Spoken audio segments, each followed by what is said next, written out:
Bonjour à tous et bienvenue sur ma chaîne YouTube. Je suis de retour avec de nouvelles vidéos. Alors je traiterai cette fois-ci de la thématique de la fatigue chronique, des causes, des conséquences. Alors pourquoi? Eh bien parce que j'ai moi-même vécu ça. Et aujourd'hui je parlerai d'une cause de fatigue qui est sous-estimée, ce sont les masques sociaux. Parce que l'être humain, pour se faire accepter par l'autre, par instinct de survie, parce qu'il a peur du regard des autres, parce qu'il a peur du jugement, parce qu'il a besoin d'être aimé, va se fondre dans la masse pour être accepté, mais pas forcément par les bonnes personnes.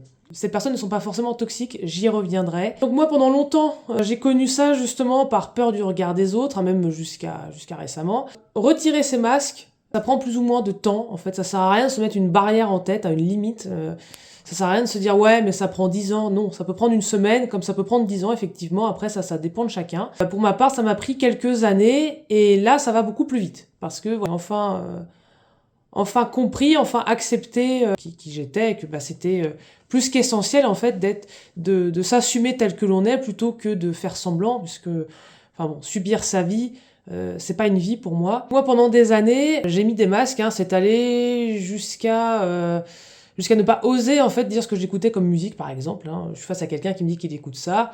Alors je vais pas non plus dire que j'aime le rap inaudible par exemple. Le rap inaudible, j'entends qu'on entend actuellement en boîte, quoi. Voilà. Je vais pas dire j'aime ça, mais j'ai pas non plus montré mon aversion pour ça, quoi. Alors que j'ai clairement une aversion pour ça, parce que l'autre la va aimer, et puis j'ai pas envie d'être désagréable déjà. Voilà, je suis polie, gentille. Voilà, j'ai été éduquée comme ça. Donc j'ai pas non plus envie de dénigrer les goûts de l'autre. Bon après ça c'est bon par respect aussi, c'est normal. Je vais pas dire c'est horrible, non, mais je peux tout simplement dire que si on me pose la question, je peux tout simplement dire que voilà, moi j'ai clairement une aversion pour ça, mais chacun fait ce qu'il veut en fait. Mais non, je vais plutôt, voilà, je sais pas, il va me dire, la personne va me dire ça, je vais dire ah oui, voilà, c'est pas forcément mon truc, mais bon, ça passe. Alors qu'en fait non, ça passe pas du tout. Puis je me gratte, sans le vouloir, je me gratte même la gorge.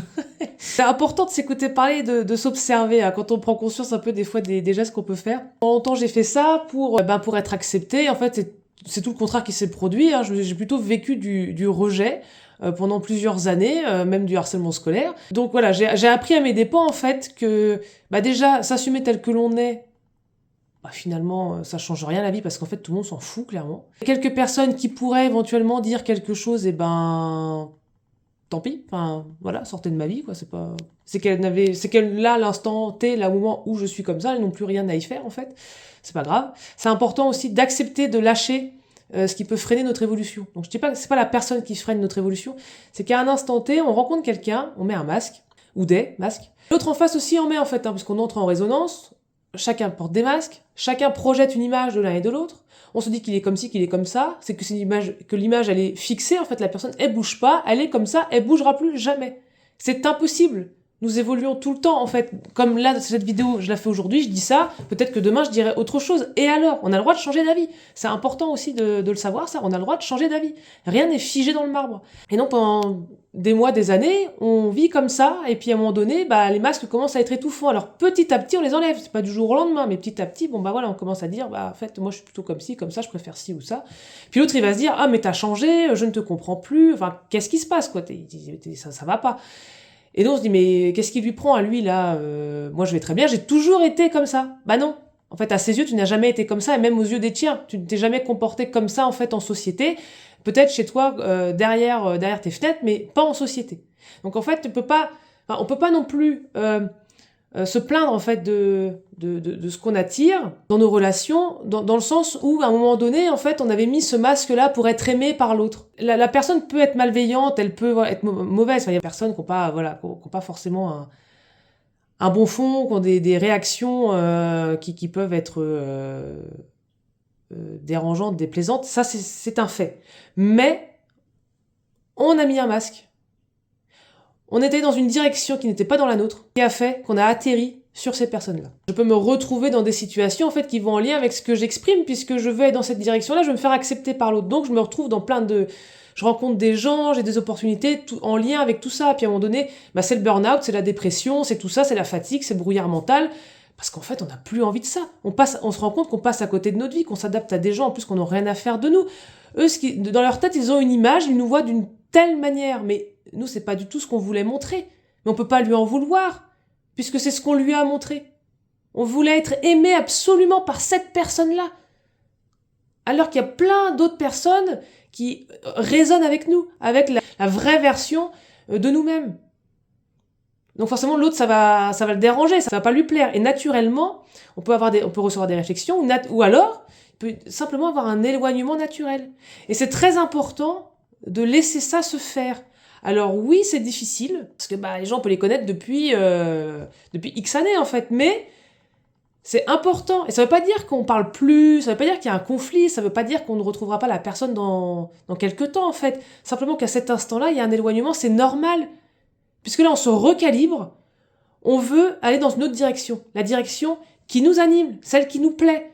Donc forcément, il y a des choses à cet instant-là qui se ferment, en fait, qui s'arrêtent, pour ouvrir sur d'autres choses. Mais si on résiste, si on persiste, en fait, à aller dans cette direction qui ne nous convient pas, parce que, en fait, c'est plus confortable d'être dans quelque chose qui ne nous convient pas parce qu'on connaît. Alors que l'inconnu, ça, voilà, c'est l'inconnu. On ne connaît pas, on ne sait pas ce qui nous attend, c'est inconfortable. C'est ce que nous aimons, mais c'est inconfortable, on ne sait pas ce que c'est, en fait. On s'imagine des choses, mais concrètement, on ne sait pas ce que c'est. La personne, elle vient, elle veut perdre 30 kilos. Mais elle n'a jamais eu ces 30 kilos en moins. Donc, elle peut pas vraiment atteindre cet objectif.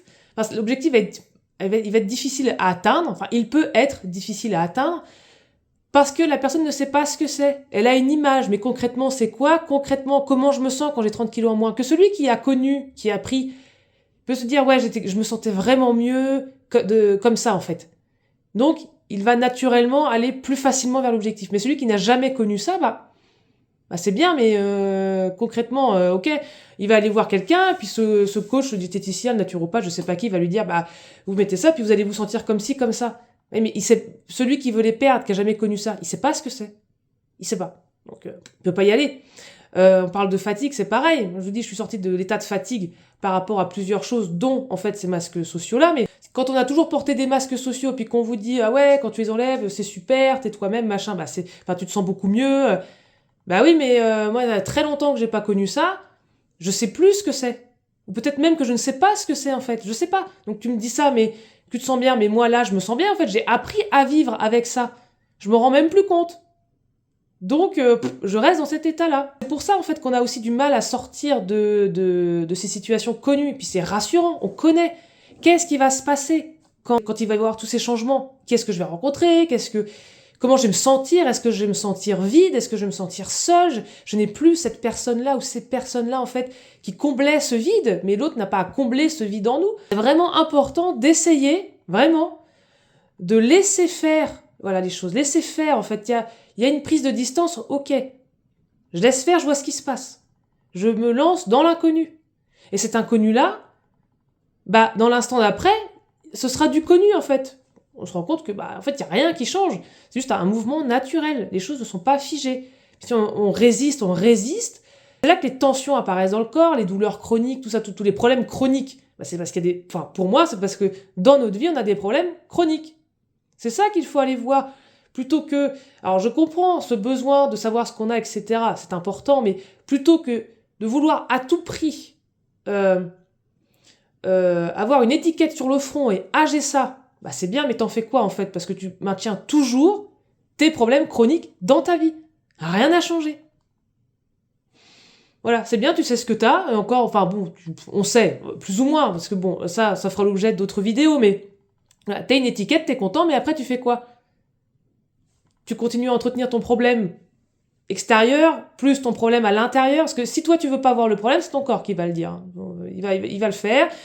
Donc après, t'auras peut-être, il y a un moment donné, tu n'auras plus le choix, d'où tous ces problèmes là de burn-out et tout ça. Souvent, on voit que c'est les personnes qui connaissent des gros soucis de santé, un gros mal-être, d'un coup, en fait, c'est cette expérience-là qui leur permet de vivre quelque chose de grandiose après, en fait. C'est là que ces personnes, en fait, vont éclore, naturellement.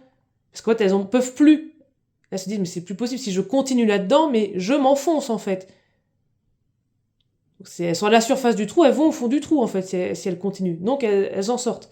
Puis, il y a d'autres personnes qui vont rester comme ça toute leur vie parce que c'est confortable, parce que, ça va, en fait.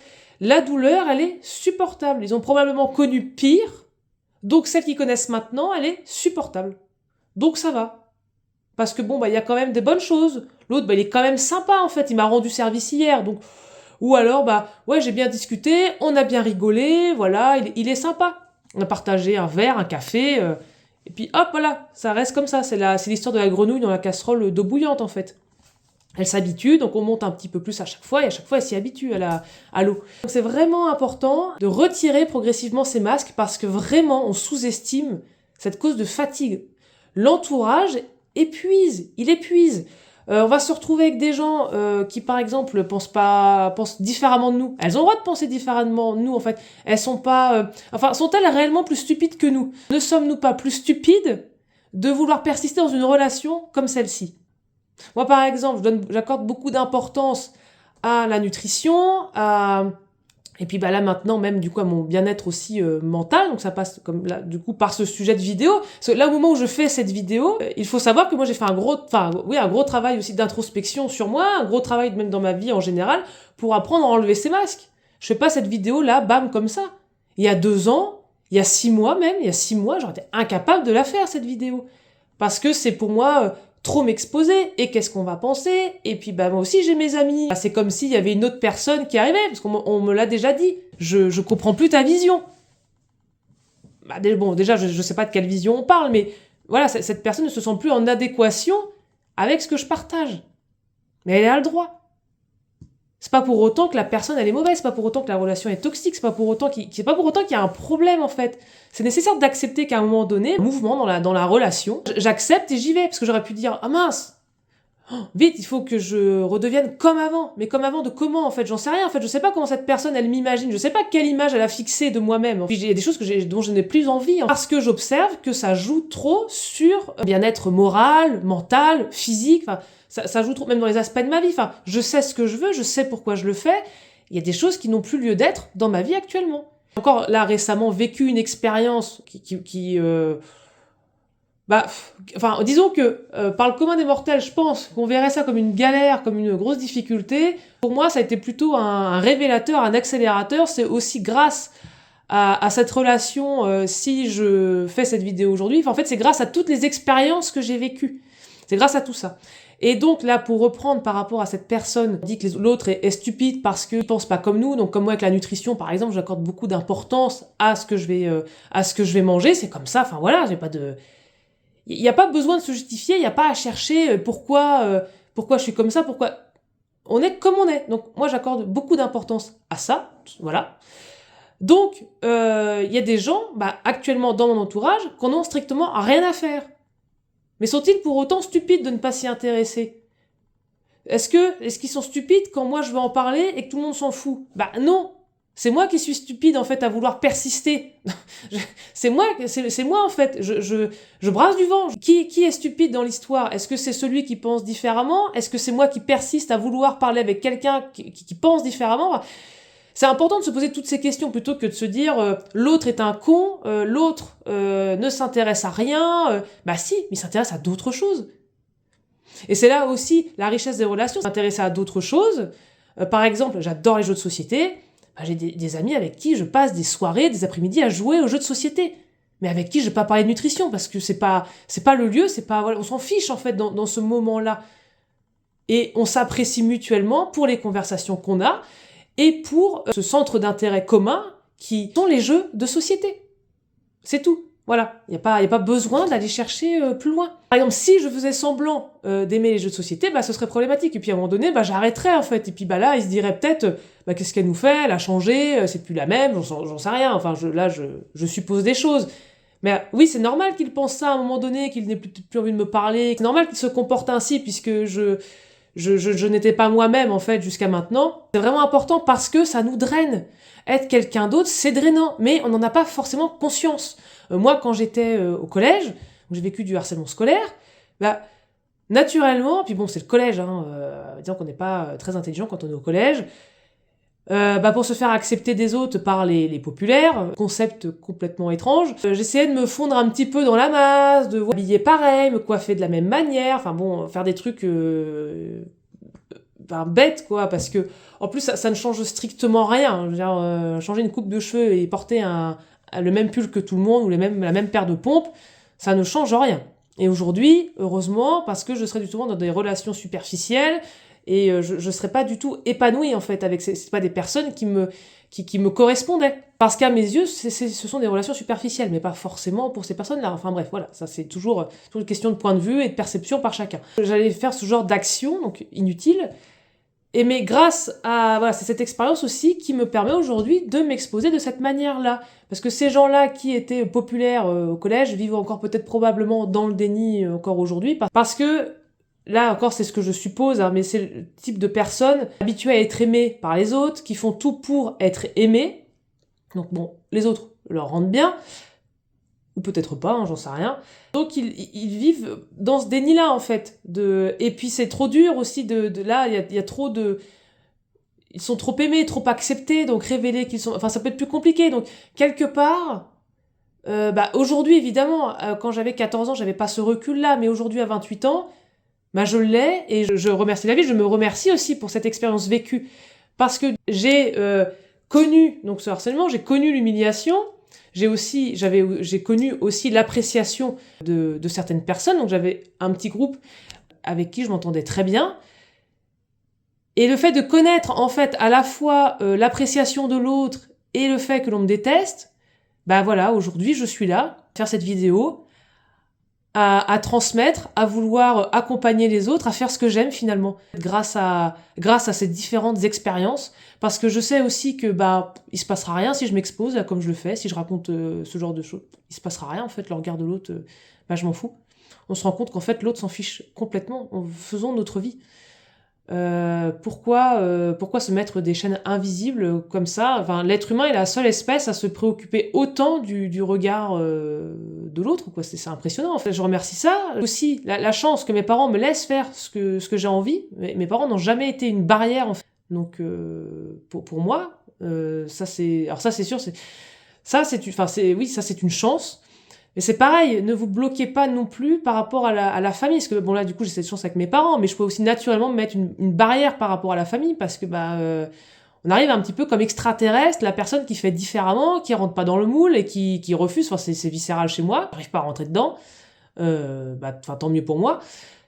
Et parce que moi ça me convient, encore une fois, ça veut pas dire que tout le monde doit faire pareil, puis de toute façon il y aura toujours des gens à rentrer dans le moule, il y aura toujours des gens à en sortir, ça c'est comme ça en fait, voilà, chacun son chemin. C'est vraiment important de se libérer de ces chaînes-là, et comme je le disais précédemment dans la vidéo, on peut pas non plus se plaindre de ce qu'on attire en fait. Moi j'ai pas toujours connu j'ai connu des belles relations, mais j'ai pas toujours connu de belles relations. Mais c'est pas nécessairement l'autre qui est toxique, c'est moi qui persistais dans une direction qui en fait ne me convenait pas. Être des masques, c'est ne pas avoir de limites non plus, hein. Je me laisse faire, moi j'avais cette tendance-là plus jeune, du coup j'ai commencé à vivre ce harcèlement-là, j'avais 8 ans, suite à un changement d'école. Je me suis laissé faire, je me suis laissé manger, forcément l'autre, qu'est-ce qu'il fait? Il mange mes limites, il voit que je dis oui à tout, qu'est-ce qu'il fait l'autre? Il mange, en fait, je le laisse rentrer, je le laisse me manger, il mange. Voilà, parce qu'on n'a pas tous cette présence d'esprit de se dire je m'arrête à cette limite-là, en fait, parce qu'on a nos limites, et puis des fois on va avoir cette présence d'esprit de se dire moi j'ai cette limite-là, l'autre a probablement la même, j'en sais rien, enfin chacun réfléchit comme il peut avec ce qu'il a, enfin voilà, avec son vécu, tout ça. Mais du coup moi je tombais face à des personnes qui mangeaient mes limites comme ça, donc pour moi c'était l'autre qui était méchant, moi j'étais gentille et l'autre était méchant. Voilà, moi j'étais la personne gentille qui disait oui à tout, et l'autre était méchant, il me respectait pas, mais est-ce que moi je me respectais? Non en fait, parce que je ne respectais pas mes limites, je disais pas non.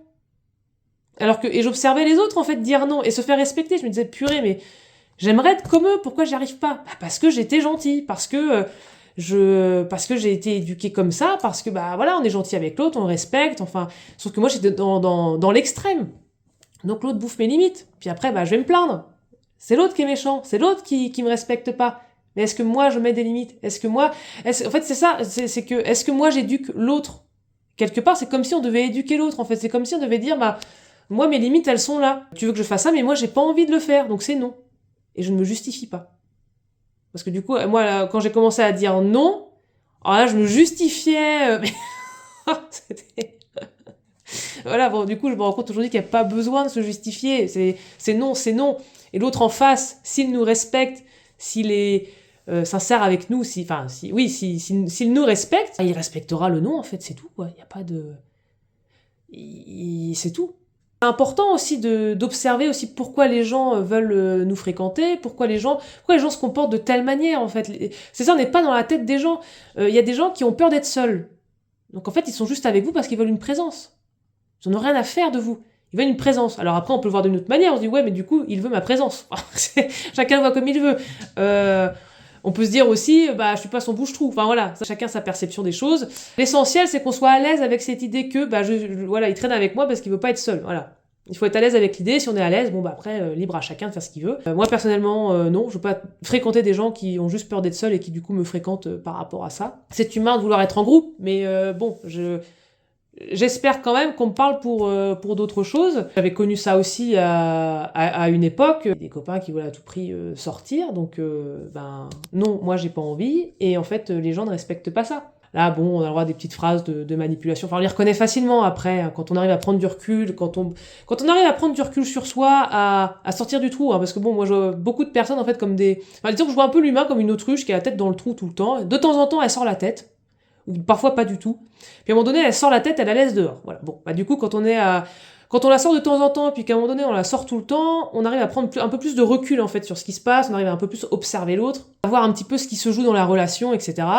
Et puis ce qui se joue ce qui se joue en nous aussi. Alors, j'allais dire non, et là, j'ai plus le type de phrase, hein, c'est trop vieux, hein. Et ça remonte à il y a 10 ans maintenant, mais bah si, du genre, ouais, bah du coup, lui il sort, ou bah ouais, mais du coup eux ils acceptent de sortir, on reconnaît les vrais amis, enfin bref, c'est juste en fait t'as pas envie de sortir, quoi. Donc dans la réalité, ce qui se passait, c'est que je sortais. Voilà. Voilà, parce que bah tout le monde sort, parce que je veux être acceptée, être aimée, je veux pas être la fille chiante, la relou là qui sort jamais, qui préfère étudier. À ce moment-là, du coup, c'était pour les études.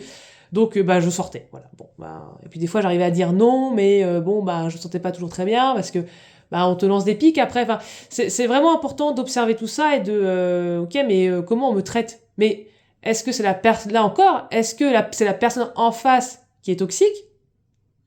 Ou est-ce que c'est moi qui ne sais pas poser mes limites, je ne sais pas m'affirmer?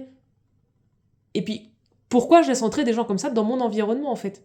Je ne me laisse plus manger comme ça, j'ai des limites, on les respecte, et puis c'est tout en fait. Et si l'autre n'est pas content, ce n'est pas mon problème, j'en ai strictement rien à faire. Alors va voir ailleurs si j'y suis, c'est vraiment important, et ça nous draine, ça, quand on se fait manger par l'autre, quand on sait pas poser nos limites, quand on est sursollicité, quand on porte des masques, ça draine, quoi. C'est impressionnant, et vraiment quand on les enlève, mais quelle légèreté, quoi, quelle légèreté de pouvoir faire ce qu'on a envie, sans se poser 36 questions, sans c'est tout, voilà. Je suis moi, et puis c'est tout. Voilà pour cette vidéo sur les masques. Eh bien, écoutez, échangeons en commentaire si vous avez envie. Hein, écoutez, je serais ravie d'échanger avec vous. Je fais des vidéos un petit peu plus courtes aussi sur Insta. Je traite un peu le sujet. Enfin voilà, les deux formats sont différents, bien sûr. Hein, sur YouTube, voilà, j'ai le loisir de parler longuement. Sur Insta, c'est un peu plus, c'est plus rapide. Hein, c'est pas un peu plus, c'est carrément plus rapide. Du coup, il y a ces deux formats-là en fonction de ce qu'on veut, quelque chose de plus percutant. À un moment donné, on va entendre un petit truc. Là, on a besoin de ça. C'est percutant, ça va vite. C'est un peu plus tranchant sur YouTube. YouTube, j'ai le loisir de raconter un peu plus en détail, d'être plus nuancé aussi, de parler de mon vécu. Instagram, c'est plus... J'ai ce côté un peu plus tranchant, percutant, parce que j'aime bien ça. Mais du coup, le contenu YouTube, lui, est plus nuancé. Et échangeons en commentaire. Je vous dis à bientôt pour d'autres vidéos sur cette même thématique.